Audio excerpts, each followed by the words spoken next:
I love my HBCU. And boy, I love it, love it. I love it, love it. I love my HBCU. And man, I hope my team they won one. I hope my team they won one. Yeah, man. I hope my team they won one. I hope my team they won one. I tune into the HBCU Sports Lab to see if my team won or lost. If they lost, I'm quiet as a mouse. But if they won, keep tab. I'ma do the dab, yeah. Dr. CAVIL'S, he know what he be talking about. Mike and Charles, they know what they be talking about. They compress the analytic data with the hip hop. If you know them like I know them, they gon' tell you if your team, if they won or lost, and who the ball. So listen to Professor, yes sir, and pay attention, cause he gon' teach a lesson. This is Dr. CAVIL'S with Inside the HBCU Sports Lab with Mike Washington, Charles Bishop. Maybe not. Mike Washington is still on assignment. We're looking at an APB. I'm getting a little nervous. I haven't heard from my boy. I just need to make sure all is good. Charles said he saw him in the airport, but hell, that was a couple of weeks ago. Right. That being said, welcome to episode 642 of Inside the HBCU Sports Lab radio show and podcast, a show that's covering the sporting HBCU diaspora, all things HBCU sports, from institutions large and small. From the NAIA to the NCAA, we share insights and information on the HBCU sports culture, HBCU athletic aesthetics to facilitate the story of HBCU athletic programs and the business of HBCU sports. I'm your host, Dr. Kenyatta, along with my co-host, Mike Washington, Charles Bishop. Today we have none other than Charles Bishop and David Rhodes. We have these professors in the building. We're filming from our home studios and sending a signal live to KCOH 1230 AM studios with the Texas Radio Hall of Famer, multi-Hall of Famer, Ralph Cooper in the beautiful home at Texas Southern University from Houston, Texas. In all seriousness, as we talk about looking out for folks, hearing disturbing news coming out with the video with show of tough graduate student grabbed off the street by federal immigration officials. So a lot of things going on, right or wrong. You just disappear and folks have no word and sending you places. Legal visa. Something doesn't quite seem right about that. And so when we talk about people missing, you just don't know these days the way things seem to be operating at this time, what that really means. So I wanted to kind of put that out there on a serious note. But as we get back to it, as we do, we're going to get into the sports. And today's episode of Inside the HBCU Sports Lab is sponsored by THG Agency, LLC. THG Agency, a company that provides sporting, educational, consulting, and data analytics. With that being said, Charles, how you doing today? We're soldiering through, Doc. We're soldiering through. We're going to make sure we're all right after this. Told you about working out like you think you back in high school or something. I felt something today, so we got to make sure everything is all right. I want to say shout out to my guy Billy Rosenberg, who defended his dissertation today. That was very enlightening to sit in on that and the superlatives that he sent out from that. So definitely want to send a shout out to Dr. Rosenberg.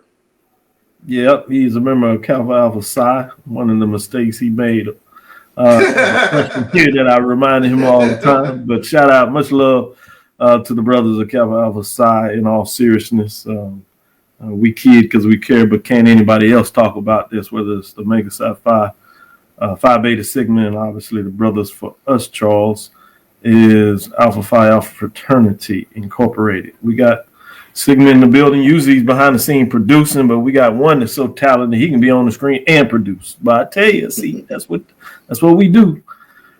Before I introduce and ask Dave how he's doing, I'm glad that you did shout out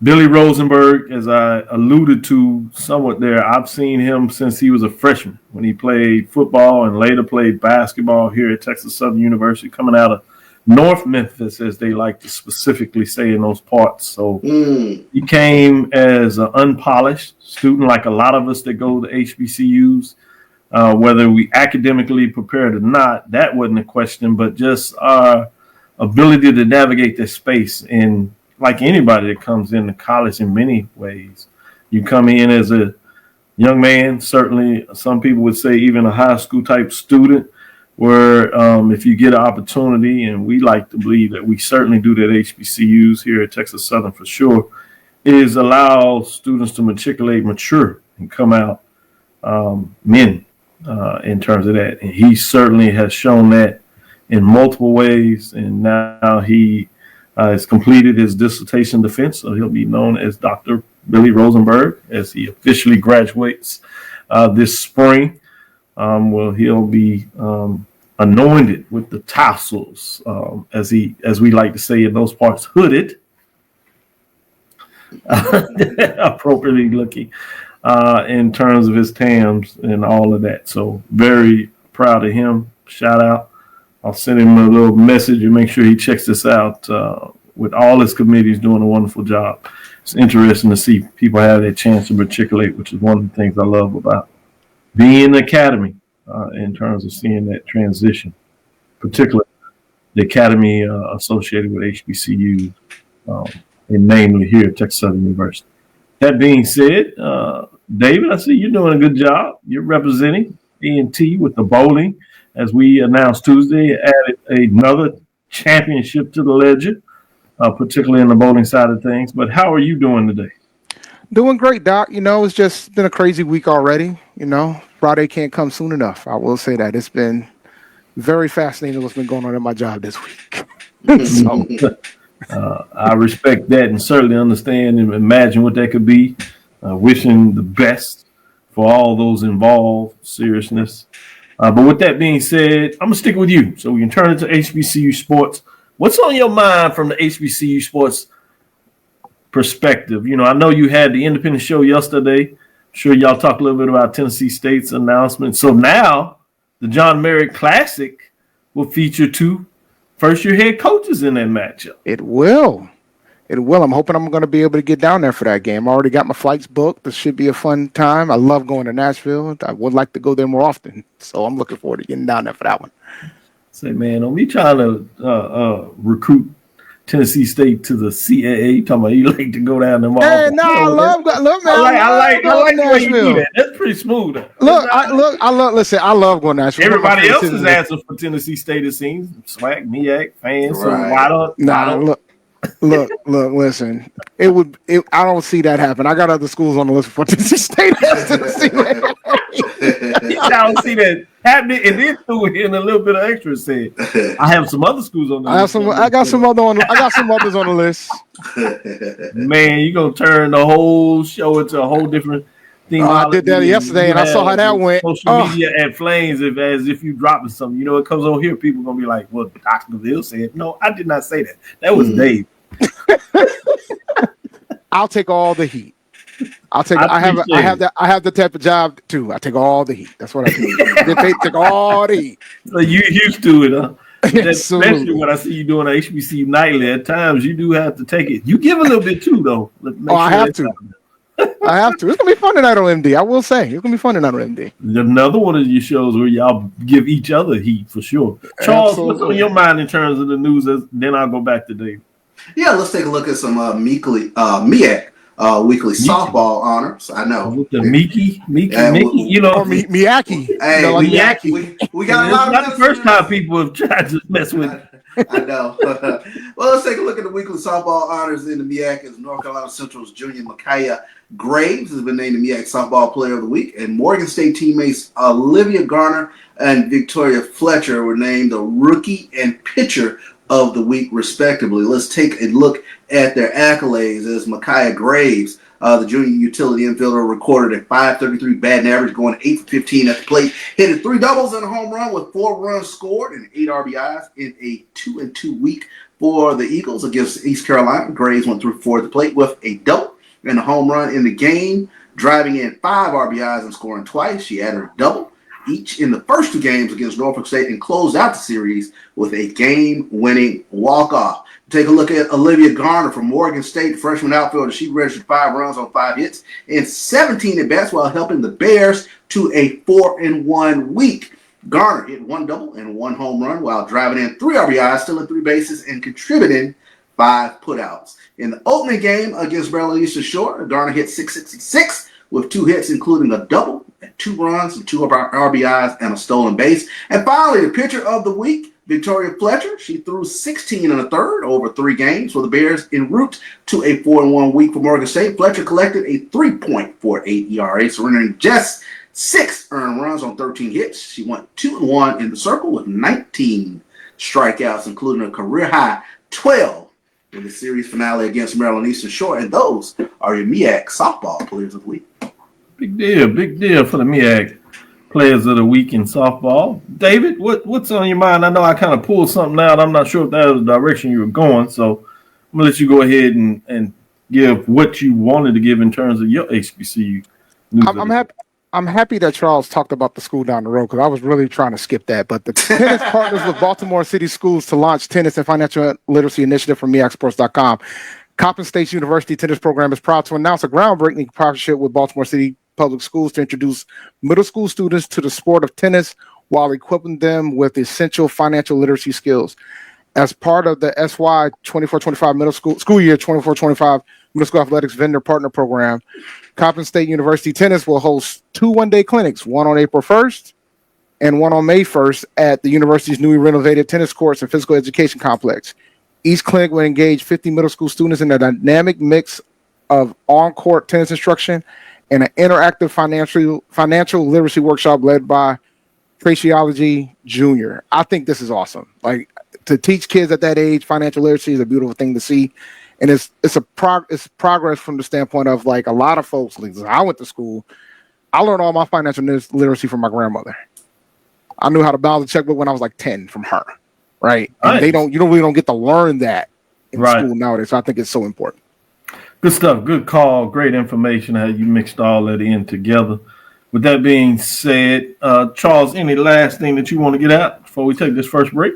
Let's take a look at some SWAC baseball weekly honors, as they don't have the accolades with them, but I'll give out the names for this past week. Let me make sure I can pull it up here and have the right week up here. But it looks like Jalen Bennett from Grambling and Kelton Phillips from Texas Southern. They were co-hitters of the week. The pitcher of the week was Jackson State's Eric Elliott and Andre Martinez. They were Andre Martinez was the co-newcomer of the week, and Alabama A&M's Charles Morris was the co-newcomer of the week. So Charles Morris, Andre Martinez, co-newcomers of the week. Eric Elliott, pitcher of the week in the SWAC, and the co-hitters of the week, Jalen Bennett from Grambling and Kelton Phillips from Texas Southern. Good stuff, Charles. As we get in here, let's take our first break, come back on the other side, and we'll bring in our guest, Sonja. And we'll make sure that we get Sonja stamps on. But let's take our first break and come back on the other side. Let's face it, shopping for insurance can be time-consuming. That's why when it comes to your auto, home, and life insurance needs, make things simple and trust the experts at Allstate. They will help you get the coverage that fits your needs while helping you bundle your life, home, and auto policies. Bundling saves you money, sure, but it also saves you time, so you can enjoy the things that matter most even more. Contact me, Tammy Haynes, your local agent, for a free personalized insurance quote. Allstate, are you in good hands? There's a shot. It might be. It could be. Right field. Grand slam. What a shot. That's how you get hot, young fella. Thank you, guys, for what you do for HBCU athletics. This is a fantastic avenue for all of us. This is our ESPN, so we love what you guys do, and all you guys at BCSN. We really appreciate what it is that you guys do for us. Are you hungry for authentic Caribbean food? Like jerk chicken, oxtail, red snapper, shrimp, tofu, and rasta pasta? Well, find your way over to Mango's Caribbean Restaurant, 180 Auburn Avenue, right next to Royal Peacock in downtown Atlanta. Them belly full, but we hungry. Mango's Caribbean Restaurant, open daily from 11 a.m. to 10 p.m. And on Friday and Saturday, we're open till 4 a.m. Come to Mango's and put some spice in your life. Mango's Caribbean Restaurant, 180 Auburn Avenue, right next to Royal Peacock. In downtown Atlanta. For more info or directions, call 404-698-3992. Or log on to mangoscaribbeanrestaurant.com. For instant coupons, text MANGOS to 313131. Tell your mama hungry, papa hungry, brother hungry. Mango's Caribbean Restaurant. Authentic Caribbean cuisines. Open up the door, tell your mama hungry. The Cuvée Group is a Florida-based marketing and training consulting firm. We help businesses communicate to their target audience and engage them in conversation. We also help to expand their audiences, which will ultimately result in growth for those organizations. In addition to being a certified constant contact specialist, my colleagues and I are also certified in John Maxwell Leadership Principles. We use these proven principles to conduct workshops, training, and private coaching sessions for individuals and companies looking to take things to the next level. Contact us to schedule a free consultation. Issues today, don't delay, call Cuvée. Compress the analytic data with your hip hop. If you know them like I know them, they gon' tell you if your team, if they want to lose, and who the ball. So listen to Professor, yes sir, and pay attention, cause he gon' teach a lesson. This is Dr. Ville with Inside the HBCU Sports Lab. As you see, we'd like to welcome to the show Sonja Stamps of She Says Sports. You've heard her right here on BCSN, among other platforms in terms of a show. But we have a special occasion to be able to bring you here, and part of that is the She Say Sports Women's Sports Summit. The She Say Sports Women's Sports Summit, I should say, right there in Jackson, Mississippi. So really would like to get into some discussion of that, and we're going to let everybody get a chance to give a question. But for those that don't know, you're a proud native of Jackson, Mississippi, extremely excited and got into sports at a very early age, chasing around your dad quite a bit, got you involved as a daddy's girl, but just really followed. And one of the people that you admire is the pioneering sports broadcaster, Jane Kennedy. Many of us admire her as well, maybe for different reasons. But with that being said, because she was really seriously talented, but a very beautiful individual, much like yourself. But with that being said, I was excited to read and understand as a sports professor that developed a program right here at Texas Southern University that you were part of the charter class at Belhaven Sports Administration right there, class 2014. You went on and did graduate work as well. But with that being said, what is the culmination? Before we really get into some of the luminaries you have a part of this event, why put together women's sports? Well, Doc, first of all, thank you guys for having me on the show. And Charles knows this. I've been talking about doing this summit for maybe 5 years now. Started talking about it during COVID, but I didn't want to do a Zoom. I wanted to do it in person, but at the same time, I was afraid. I was scared to do it. And finally, I was like, it's time. So in October, I started making plans for it. And the reason why I wanted to do it for young ladies.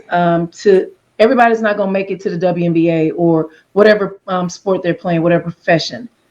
I wanted them to see other aspects of sport, of women in sport rather, and let them see that your passion doesn't have to stop on the court.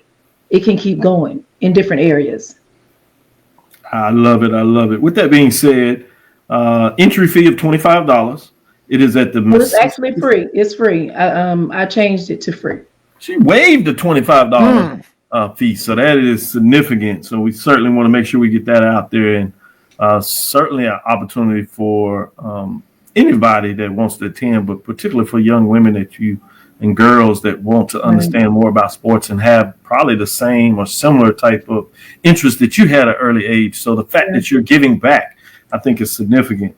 I'd be remiss if I didn't talk about some of the guests that you have invited for this, which is Dr. Tawana Smith, sports executive and best-selling author. You also have Coach Candace Foster, Murray High School girls basketball head coach. You have Marissa Stubbs, sports anchor reporter at 16 WAPT. as well as Keisha Shelby, learning specialist, tutor, coordinator at the University of Texas Longhorns Athletic Department. Mhm. The event will, as well as Elizabeth Stamps, I should say, CEO of Stamped It Sports and SIP Project, WLBT training, who will be a moderator of this. And obviously, you, Ms. Tanya Stamps, as the host of She Says Sports Podcast, will be delivering this program. So I wanted to do that before I go any further. Let me share the stage, if you would, and let Charles jump in and ask you a follow-up question. Okay. Yes, I know just from some of the guests that you've had on, you've had some real nice luminaries on your show, but you talked about some of the things that you wanted women to get from the symposium. But I'm always curious, like, what are some things that you sort of gleaned from your guests that you knew would make them a great spokesperson for the symposium? Good question. So Dr. Tywana Smith, she actually is from Memphis, and she went to Ole Miss. She was a star basketball player there. She played overseas. She is a financial advisor to professional athletes. I wanted them to see that she talks about, and you've seen her on my show before. She comes on once a month, and we talk about ways to save and budget and, whatever is going on. Keisha Shelby, she actually graduated with me at Belhaven. We started the program together. She's on the educational side, and she's helping kids get their grades, make sure their GPA is up so they can play sports. Coach Candace Foster, she is a native from Jackson, went to your alma mater, Murrah High School. She was a star player at Mississippi State, and she's rebuilding Murrah Mustang, the Lady Mustangs right now. So I wanted to bring all of them. And Marissa, she's which I'm going to tease her Saturday when I see her. She went to FAMU, so that little thing with Jackson State and FAMU right now. So she's good. She's good at you, son. You good at what you do. Poking the bear. I like it. Just a little thing. Oh, you went to FAMU? Oh no, I did not. No. I was ready. No. Absolutely not. Shout out to the Rattlers. So I just wanted all of them. They can glean from all of them from different avenues, and I may want to teach at the school, or I may want to coach, or I may want to deal on the financial side. So I really enjoy all of them. I watch Marissa on the news every night. So I wanted to bring her in because she's young too as well. So yeah. Mm-hmm. Yeah, you talking about on the financial side, Jalen Hurts with his yes. his new contract gives you indication that women can do just as well as that. Absolutely. And because go ahead, Doc. I'm sorry. No, go ahead. Huh? No, I was just saying, and because it's Women's History Month, I purposely did it this month because I wanted to celebrate women and just show how, it's room for us at the table in sport. And it has been for quite a while because of that young lady right there, and so many other women who have opened doors and are breaking the ceiling in the sport arena. Well said. Well said. David, go ahead. So this is the first summit, and I'm pretty sure you're going to have plenty more. So can you name one thing that, like, when it comes to the growth of this summit, right? Because you always want to do bigger and better going down the pipe. So what's one thing that you wish you could have done this year that you're going to have every intention to do the next round when you do this? Well, I told you I was kind of chicken to do it. So I really, really hate asking people for money. I hate that. And it's just, but even in my not wanting to do that, God still opened doors for me because, I went on and did it. And I want to name, first of all, some of my supporters, which was interesting to me. Three of them were alphas. Charles Bishop, thank you so much, brother. You and Wendy, Auto Masters, Tim Poe. It was somebody else that is a alpha. Oh my God. But anyway, I'll name them all. Vicky Hewitt, Design Affair, Tisha Garnett, Greater Damascus, church, and those are my supporters. My sponsors, which is another Jackson State alum, Tony Webb with Southern Bank Corp. He's the president of that bank. $1,000. 100 Black Men of Canton, $1,000. JJ Williamson, my brother, he's a comedian, $500. Gerald Antoine also graduated from Jackson State, and he's in Los Angeles, Laco Water, Fire, and Inspections. And Ira Vaughn, also a Jackson alum, and the best drum major ever at Jackson State, Half Shell Oyster House. So, you know, even through my fear, these people still came through for me. Thank y'all so much. I really, really appreciate it. So David, I will do better on the on that side, because I still need money. So but it's all good, you know. Oh, absolutely. Okay. Good stuff. Proud of you, Sonja, and I'm glad that you were able to shout those folks. See that, David? You see how alphas always represent their, you know, we find they represent. Oh, here you go. Here you go. I didn't say it. No, I'm giving you credit. No, I'm giving you credit, because that's beautiful. It's beautiful. The fact you ain't got to charge folks, that's a beautiful thing. Yeah, you don't let us get you in trouble, mess up your interview. You're doing a great job. But with that being said, absolutely. Charles, did you want to ask the follow-up question? Yeah. Will Nova be part of the program? Oh my God, I wish. So Nova is my baby. She is she's a flat-coated retriever. She's so sweet. She loves his name is Unky Charles. When he comes to the house, she loves him, but she's just too excited, so she won't be there. No. Okay. I was checking on Nova real quick. Yeah. Charles trying to get you to. Boy, I tell you, y'all different. I will say this before we let you close and provide anything that we didn't ask you is I really like the setup in your background. But I have to ask this: where did the inspiration of the show name came from? She say sports. Very unique, and it stands out. Tell us a little bit about that. Well, Doc, actually, it was supposed to be three of us. I never played sport.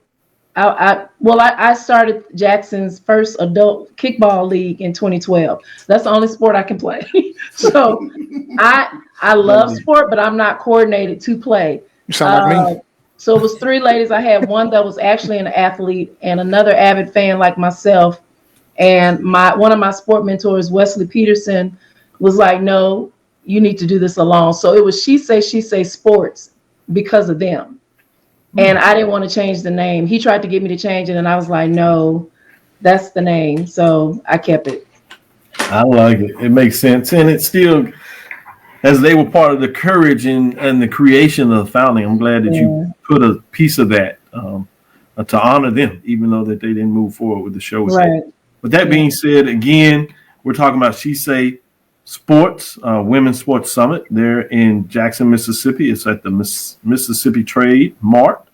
With that being said, or anything else we like to add, or you would like to add, particularly now that there is no entry fee? Let me repeat that. You have an opportunity to really take advantage of this. Well, they can't take advantage now. A registration ended yesterday. And so it's closed. So that means you must be at capacity if you had to close it. Pretty much. But I had to rent tables and chairs, and I had to do them today, and I didn't want to have to try to, that was just going to be too much. I didn't have enough seating. Yeah. So I had to close.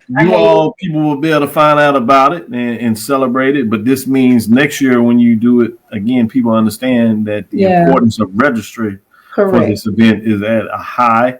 Obviously, the demand is there. So if you don't get involved early, you'll have to wait till the following year, and we'd have to do that. You got to get it streamed next year. Well, actually, I'm planning on having it live during the panel portion. Good stuff. Excellent. Mm-hmm. I like that. That's good stuff. Well, keep us up to date and let us know how it goes. Certainly appreciate your time. We know that you have to get to another engagement, so we won't hold you any further. I just got to get stuff ready for the show. For the event. So I got to go do that's an engagement. Thank y'all so much for having me. Thank you so much, Doc. Thank David, Charles. Thank you so much. You're very welcome. We'll be right back after this next break. Planning an event? From weddings to corporate functions, CMJ Events LLC brings over 15 years of experience to make your vision a reality. Based in Metro Atlanta and serving statewide, even internationally, we provide versatile event planning and authentic catering cuisines tailored to your needs. Whether it's pregame meals for student athletes, fundraisers, weddings, corporate functions, CMJ Events LLC is your one-stop solution for exceptional service and unforgettable food. Our diverse culinary heritage means we cater to all cultural taste, dietary needs, and food restrictions, making every meal uniquely yours. Let's make your next event unforgettable. Visit us on all social media at CMJ Events LLC or email us at cmjeventsllc@gmail.com. Also give us a call at 404-664-3882 so that we can start planning now. This is the Dean of the College of HBCU Sports, Kenyatta CAVIL'S of Dr. CAVIL'S Inside the HBCU Sports Lab with Mike Washington and Charles Bishop. Come mix it up in the lab where the course lecture is in session every Tuesday from 6 o'clock p.m. Central Standard Time on Facebook Live, YouTube Spreaker, or the BCSN app, as we discuss all things about the HBCU sports culture, including exploring the week that was in the sporting HBCU diaspora, as well as the upcoming week of HBCU sports. With me, the Dean, the College of HBCU Sports, on Dr. CAVIL'S Inside the HBCU Sports Lab with Mike Washington and Charles Bishop. Course lecture dismissed. You're looking for the latest information on Southern University sports, the Southwestern Athletic Conference, and HBCU athletics. There's only one place to go. Tune in to the Carlos Brown Show, exclusively on the Black College Sports Network. Thank you guys for what you do for HBCU athletics. This is a fantastic avenue for all of us. This is our ESPN, so we love what you guys do. Brian, AD, Roy, all you guys at BCSN. We really appreciate what it is that you guys do for us.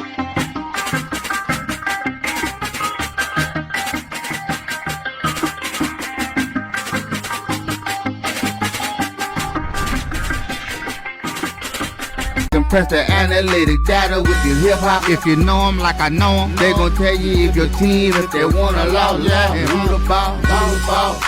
So listen to Professor, yes sir, and pay attention, cause he gon' teach a lesson. This is Dr. Ville with Inside the HBCU Sports Lab. We're back with Charles Bishop and David Rhodes. Let's get into this final poll rankings and see what the gentlemen say. We've been at this for 12 weeks. Obviously, those teams have come to a close. We have a little basketball list if they finish off with the NCAA men's and women's tournament and a couple of those other tournaments out there as well. But officially, after last night, Coppin State lost in overtime. They were up about 8 points with 4 minutes left and couldn't quite hold on. Went to overtime, and it was back and forth and lost by 2 points. So really one of those challenging games when you think about how close they were making it into the quarterfinals. But with that being said, it did help them slightly in the rankings. We'll see what that did. Did it mean enough for them to get in the top 5? We shall see if there were any changes there. I will say there were some changes in the top 5. But before we do that, let's get into the poll ranking for this final week. No one dropped out, although there are some changes. So let's get into where the changes were, which is receiving votes. Coppin State climbed out just outside of the top 5. Imagine if they would have got that win, which is a question I'll ask you all when we got in the top 5. Would you all have pushed them in the top 5? Or maybe you think they should have been in there regardless. We'll see what that means. They finished the season at 19 wins, 15 losses. So that close to getting that 20th win. To me, at the Division I level, HBCU programs, that's a pretty magical mark. One, you certainly want a winning season, and they got that with 41 points as they close things out. Texas Southern Tigers close out 17-16, 14-4. Much like Coppin State, they got a win in postseason play, but they lost the night before, and so they close out at 17-16. They did go 14-4 in conference play, as Coppin State went 8-6, and that's in the SWAC and MEAC respectively. Jackson State Tigers, they also finished over 500, 16-15, 13-5, as they did in conference play, 21 points, as they are outside of the top 5, along with Grambling State Tigers that finished at 500, 15-15 overall for the season, 12-6 with 16 points there. And finally, we have Maryland Eastern Shore that just gets in the top 10, although they have a losing record. They're at 14-17, 8-6 in conference play at 14. Got it done for this season thus far. Let's get into the top 5. Number 5 is Alabama A&M Bulldogs. They hold on into the top 5, but they do fall a spot. They got into the tournament, but they lost their first game at 21-11, 14-4, 52 points. So in the final poll ranking, they do stay in the top 5, but instead of being 5, they are at number 5 to close things out, which brings us to number 4. Number 4 are the Howard Bison, 22-12, 12-2, 5-4. They move up a slot from 5 last week as they finish off things. They also got postseason action. They won their opening round game, but they lost in the second round of the tournament there. And so they finished things off at number 4. Bringing us to number 3, North Carolina A&T Aggies, 19-12, 15-3, 70 points. They stay at number 3. They did get a postseason invite. They lost in their opening rounds, but they do finish with the regular season championship, which I'm sure in a lot of ways had them maintain the 3rd spot. I was interested to see with Howard or Alabama A&M for that matter be able to catch up and push A&T, the Aggies, down. Was not to be in this following poll. They sit at number 3. Brings to number 2. Southern Jaguars, 21-15, 15-3, 73 points. They remain in 2 spot. They lost early in the SWAC tournament. They get a championship in the regular season, much like A&T.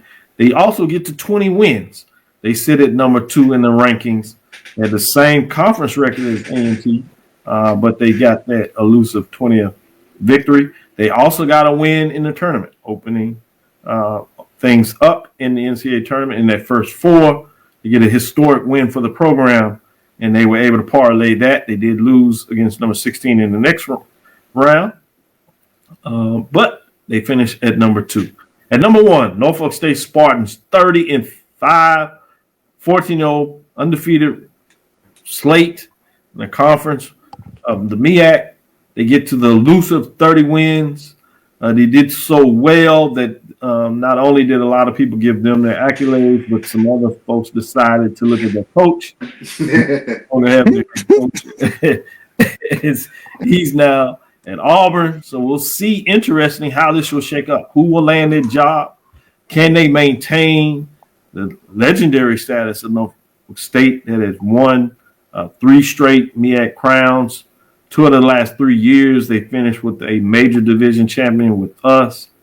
They were dethroned slightly last year of Jackson State that had a magical season, which include an undefeated run in the regular season, as well as in conference tournament play like Spartans did this year. So fascinating when you talk about that. But Victor is gone, so it'll be interesting to see what that looks like. But that's top 5. And the Spartan women of Norfolk State earned the 2024-2025 Major Division crown for the final poll rankings. With that being said, not a lot of talk about the top. I think everybody kind of agrees with that. That's been going on. They went through our poll rankings from the beginning to the end. That's one thing to acknowledge about the women of Norfolk State in terms of their ability to just climb the charts and stay there in terms of maintaining the excellence they've had. Charles, what are your thoughts in terms of the final rankings for major division in women's in 2025? Yeah, I pretty much agree with 1 through 5. And you can't say enough about Norfolk State in terms of a 30-win season. And when you say maintaining excellence, knowing game in, game out, they were the target. And you're talking about an exemplary conference record, 14-0. Just what they were able to do this past season, tremendous work, very deserving of Dr. CAVIL'S national championship. I can't say enough about them. You take a look 2 through 5, Southern, tremendous season, got a postseason victory. That's huge. North Carolina A&T postseason berth, Howard to 22 wins, Alabama A&M 21 wins in Dawn Thornton's first season. So very exemplary, top 5. Good stuff. Let me go to you, David. The final poll rankings, you've been talking about the up and downs. Did the poll rankings get it right? And the final one, can't change it after this. So I'm very interested. As you know, I always tell you, week to week, things change. People win, people lose. You start in one spot, you finish in another. What do you think in this final ranking? In totality, because I'm about totality, you know that, Dr. Cavell. So in totality, I would have an argument for Coppin, but it's so close between them and A&M. Yeah, that's fair. That's why I gave the edge to A&M. Yeah. It is so close, guys. A&T going wire to wire in the CAA was impressive, but that's the same thing that Norfolk did. I believe Sonja did the same as well. So yes. The thing that I always ask myself, being in the independents, is, do I think Southern could win the CAA? And I don't. That's why I would probably put them at 2. I would put A&T at 2 and then put Southern at 3. But then I ask myself, do I think Norfolk can win the CAA? And the answer is yes. Yes, absolutely. I think they could win the CAA. I think they've been so good, so dominant across the board all year. So there's going to be no debate about number 1. But other than that, I mean, this is a good 5. But like Coppin got a Power 4 win, so I'm like trying to take that into account. They did get some postseason wins. They almost got another one. I think that definitely would have put them over Alabama A&M. So I can't be mad at this 5. I like that. I will say this: I'm always fascinated with that dialogue is replacing one team in one conference in another conference. Because for me, I can't end it right there from the framework. Because you hear people talk about this with SEC, particularly in football, you know, a team that shouldn't be in. And I don't want to get too much involved in those non-HBC programs. But my argument is always to say, well, if they were in the other conference, they would have the benefits of the conference as well. So it's like, you measure folks where they are and how do they do against the competition of where they are. But I do think there is an argument in terms of that factor of just saying that you see A&T as a better basketball team this year than Southern versus the conference framing of it. Because, again, when you talk about that, is how do you isolate that in such a way and say, well, if they were over there, but now you're not giving them the benefit that if over there they get all the advantage of recruiting the kids playing it. That's true. I will say this, Doc. They had A&T and Southern slated for the first 4, but A&T couldn't do what they did, and they ran into a William & Mary team that decided to go play out of their mind in the tournament. Yeah, it would have been nice. I remember you were setting that up. I'm telling you, man. I wanted to see it. Now that would have been one. I wanted to see it. Or obviously, with A&T would have had to win the tournament for that to happen, or you would have needed Southern. As they lost in the tournament, you could have had them in the Black College Invitational Championship. Things would work out. That's why I would love to see some of these matchups. That's where it gets fascinating. Yeah. So obviously, there's some hope that if that momentum that's behind what we saw in the Black College Invitational Championship this year, the BCIC, if it continues to grow, there's room and interest for us when we talk about these poll rankings. That's why I think it's so important that we put these out there. Not just the talk, but the interest of folks having and understanding what marketing and branding does for a poll ranking. And it gives you a chance to extend the season and get some of these matchups we don't see. Whether it's at the beginning of the season in non-conference play, fortunately we got to see Norfolk State and North Carolina A&T Aggies, those that follow this, that they played, it's a good game too. Which was fascinating. Or a mid-point type of game. Obviously, love to see it in the postseason, but somehow we have to get these matchups to take place more over, particularly with some of these teams that are having tremendous basketball season. There would be some additional interest in folks wanting to see this. We just discussing it here. It'd be magical to see a Southern A&T matchup, North Carolina A&T, I should say, or Alabama A&M, Howard. We will get a Texas Southern Howard matchup in the season next year. Understanding they're on the schedule. Obviously, this year we had the FAMU and Howard. Howard went to FAMU. So it's good to see that there's some of that. We see about 5 or 6 of those games between the SWAC and the MEAC, but I love to see more that no 5 on the men's side. Coach Coach Terrell Robinson, who's also an Aggie as well, he emphasizes the fact that he wants to have HBCUs on the schedule for out of conference. He pushes for it. I'm pretty sure we're going to have to go to Norfolk because they came to us. I'm pretty sure we're going to have to go to Norfolk next year, most likely. But like we played Bethune-Cookman, so we always try to keep HBCUs on the schedule, even on the ladies' side for sure.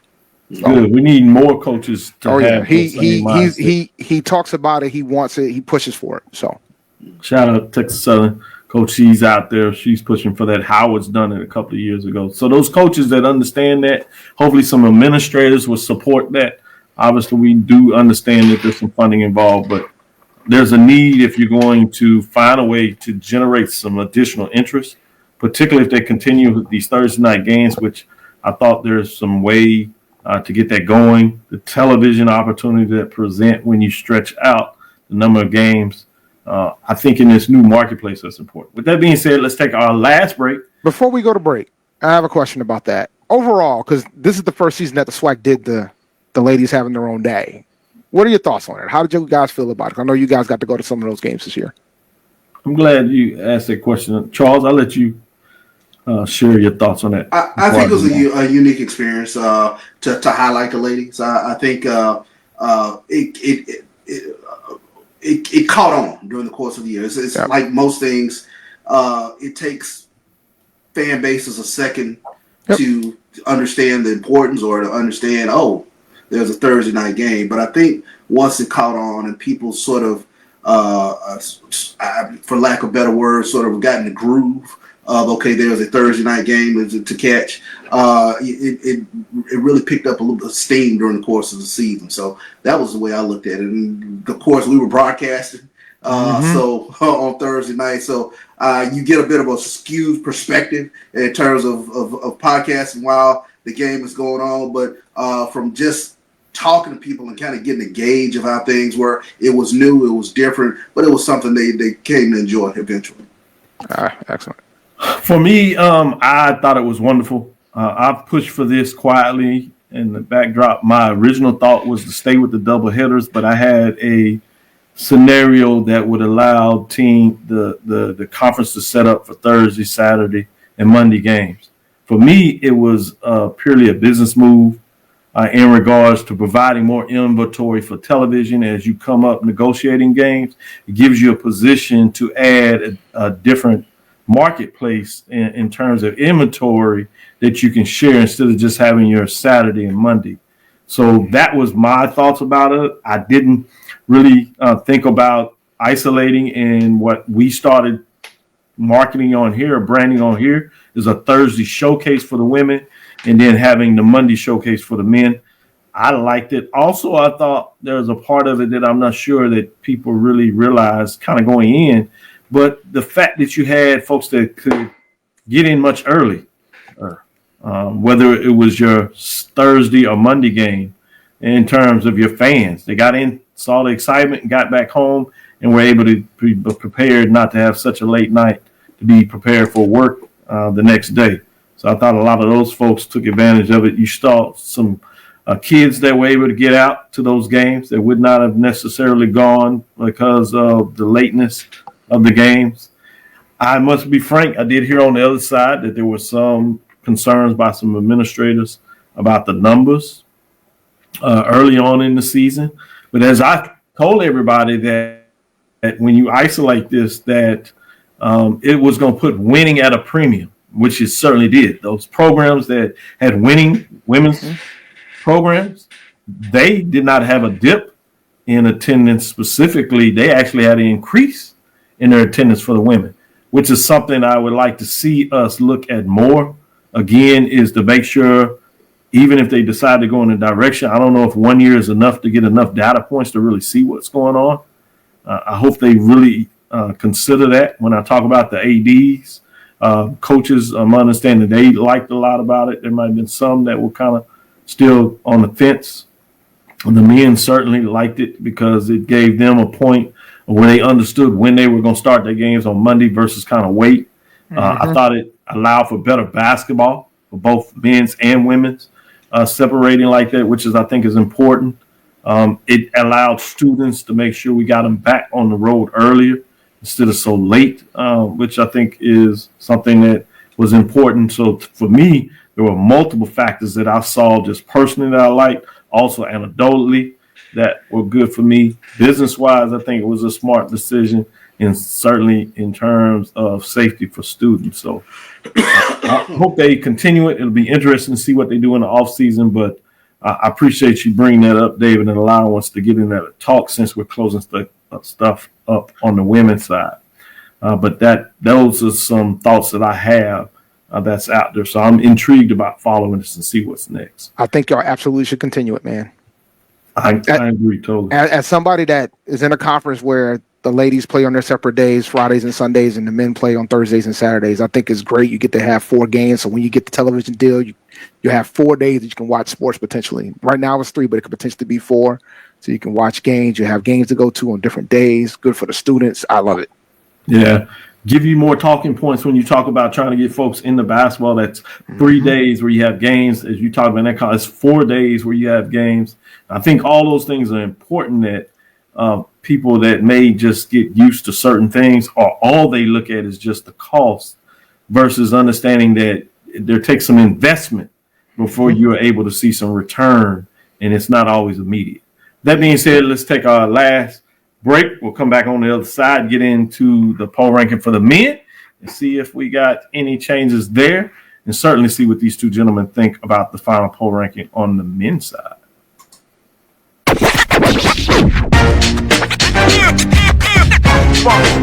It's like a loop machine.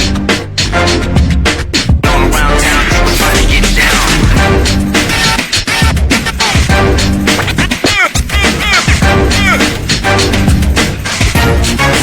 It's like a loop machine.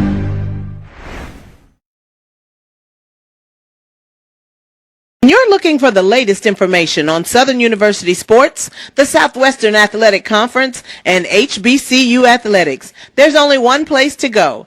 Tune in to the Carlos Brown Show, exclusively on the Black College Sports Network. It's never too early to plant the seed, to share the tradition, and instill a sense of pride in your HBCU with your little ones. HBCU Pride and Joy Children's Boutique helps you share your school spirit with a wide selection of adorable kids apparel and accessories officially licensed from your favorite HBCU. Visit hbcupridejoy.com and follow us on all social media at HBCU Pride Joy on Facebook and Twitter. Hey y'all, it's your girl Sonja from She Say Sports. Make sure to check us out every Friday morning at 9 a.m. on Black College Sports Network, YouTube, and Linktree. And please don't forget to subscribe to our YouTube page.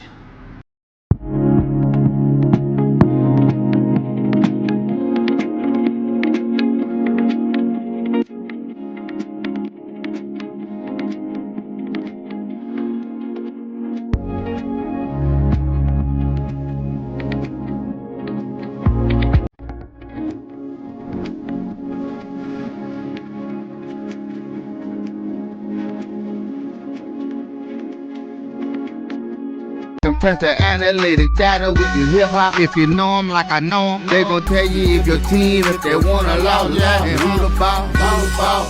So listen to Professor, yes sir, and pay attention, cause he gon' teach a lesson.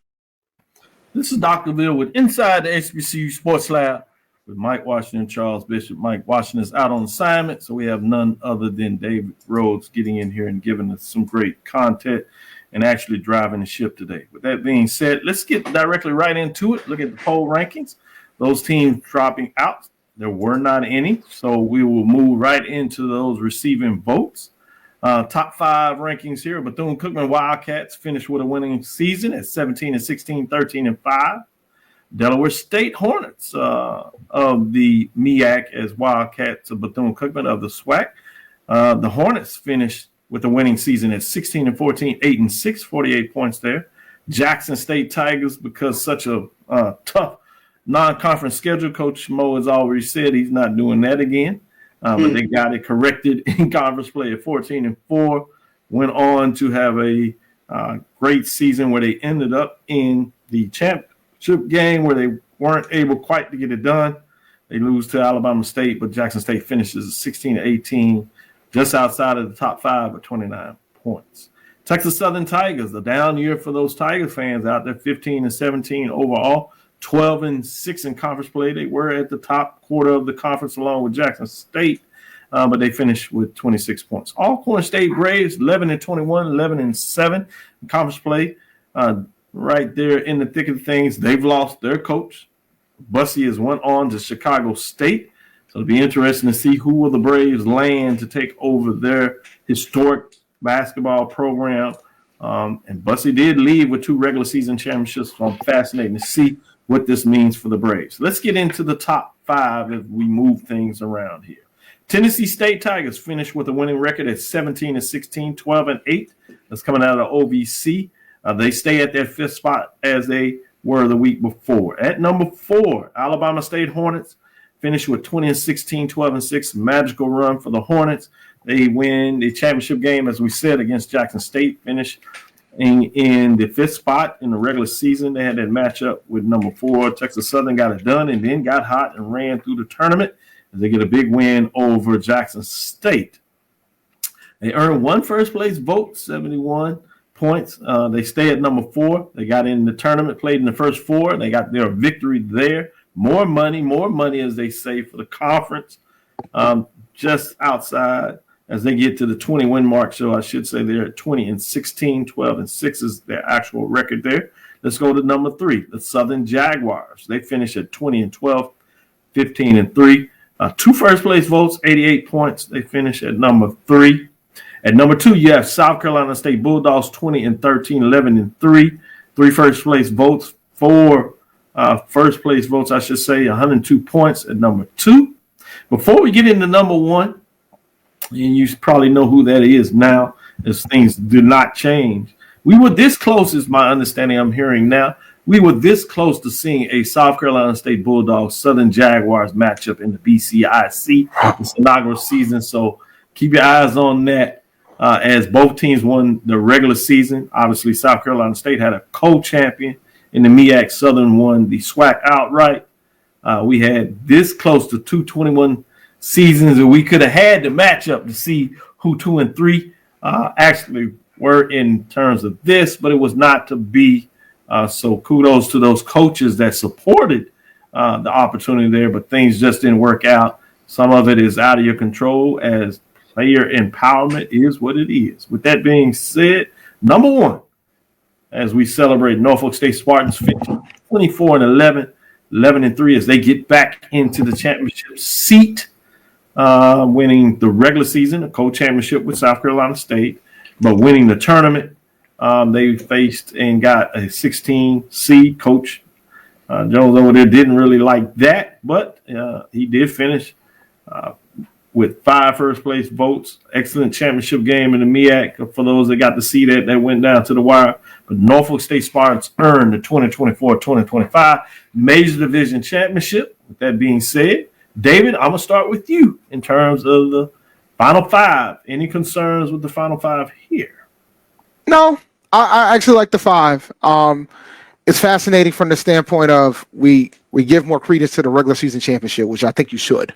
When you go Southern versus Alabama State. But other than that, I have no issue with the top 5. And let me tell you something, man. Schedule South Carolina State and Southern in November. Just schedule them in November. I like it. I like the way you think. I agree. Let's get that. Come on, Coach.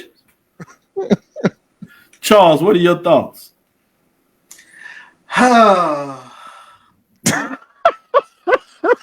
Tennessee State a shaky 5 to me. Listen, I ain't mad at them being 5. You have Delaware State at 5 or Bethune-Cookman?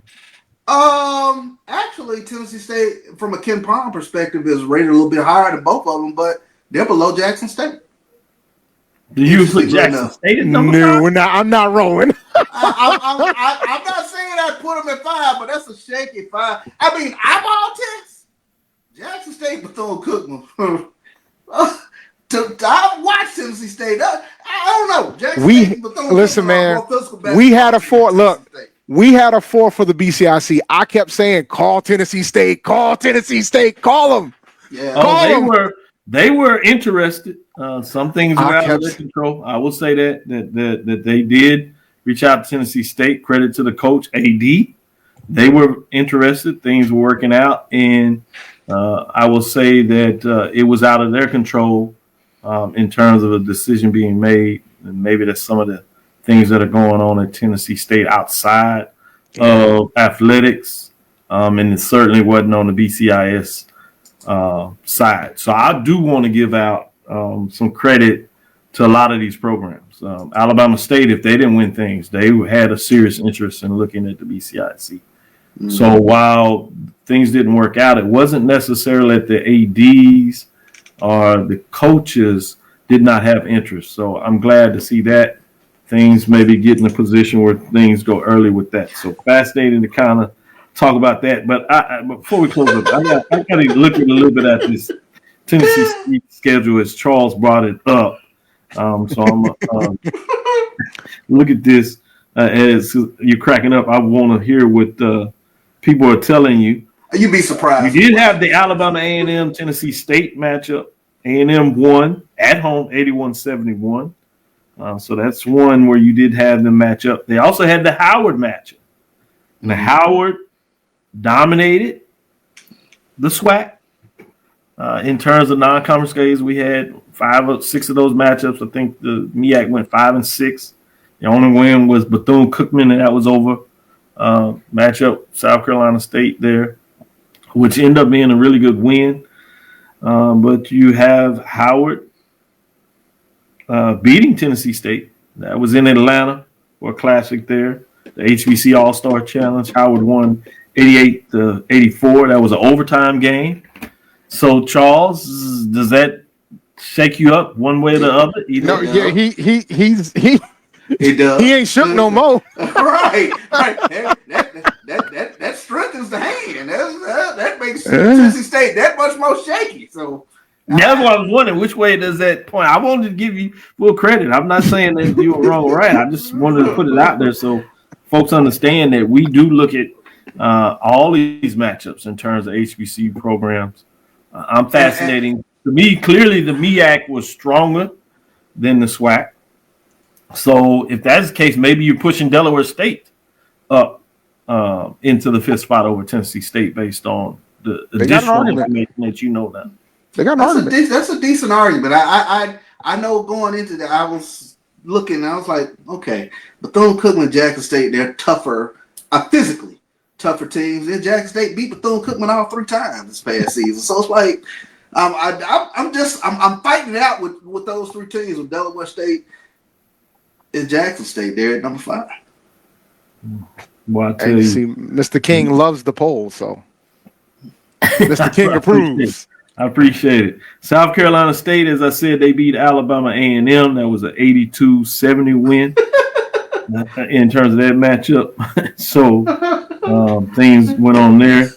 You did have the Bethune-Cookman matchup between South Carolina State, which is fascinating when you talk about those teams hooking up early in the season. So I can't wait to say that Bethune-Cookman won that game. They were at home 75-62.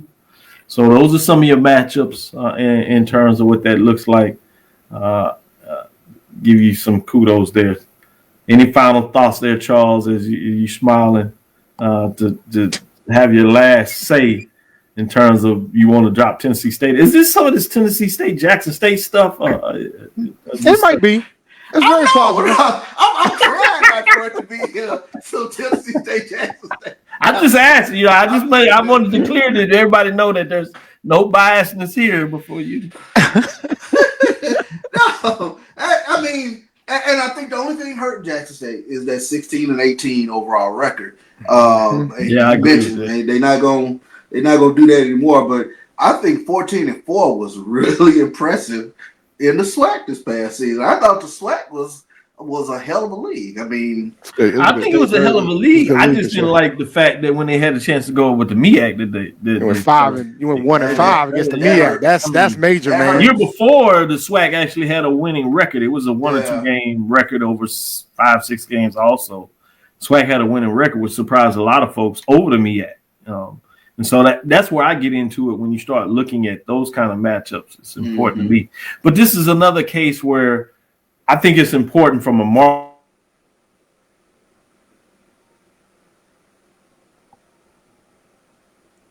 Did we lose him?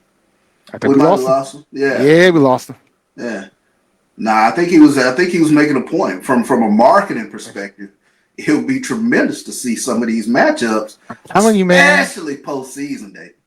Oh, I agree, man. I'm gonna tell you something, man. Like when I heard that the Division I wasn't gonna happen, I'm gonna take Doc out for a quick second. In the BCIC, the first thing I talked to Josh. I said, Josh, call this school. Just call. Like, get at least one in. Like, get one in. Just off the strength. Just get one in. I know you want to turn. Just get one in. You know, just try to sneak one in. But yeah, man, I think if we're not, I think we absolutely need to take advantage of this in during out of conference play. We have to. It is imperative that we do this. Like, we have to. Check this out, David. Here's my argument. Jackson State. Out of 13 teams, non-conference schedule, 8 went to the NCAA tournament, 2 went to the NIT. That's fair. That's dragging on that 16 and 18. What makes Look, man, shaky? It's funny because last year, you know, I got beat up about how bad A&T's basketball team is, and then I said, "How about you look at that schedule? You come back to me and let's have a discussion." And they were like, "Oh, yeah, you're playing some monsters." I'm like, "Yeah." And sometimes that happens with our HBCU. Sometimes, man, we end up playing all these NCAA tournament teams, all these Power 4 teams. Well, about to be Power 2. All these big schools, and that record looks pretty awful. But then when you get into conference play, you put in the work, and y'all put in the work in conference play. There's no question about that. 10-4. That was a good team. That was a hell of a team. That's a tough one. I don't want to close this show out without Doc. So I'm gonna give him another minute to figure it out. He should be back in a minute. Well. He telling us we good to go. We good to close it out whenever we're ready to close things out there. All right. Well, if he's telling us to go home, we'll go home then. All right. Okay. Well, you know how we close this thing out, man. All right. So thank you for listening to Inside HBCU Sports Lab. Make sure you share your podcast with your friends and colleagues. I'm not Dr. Cavil, but we also have Charles Bishop and Mike Watson who's on assignment, but I am David L. Rhodes. We hope you enjoyed. Make sure you follow Dr. Cavil at Dr. Kenyatta Cavil on Twitter, Facebook, and Instagram. Make sure you follow on YouTube Inside the HBCU Sports Lab 1 on Facebook and on YouTube. Dream big and continue to move forward. We'll talk to you soon. Charles. Of course. Lecture dismissed. There it is.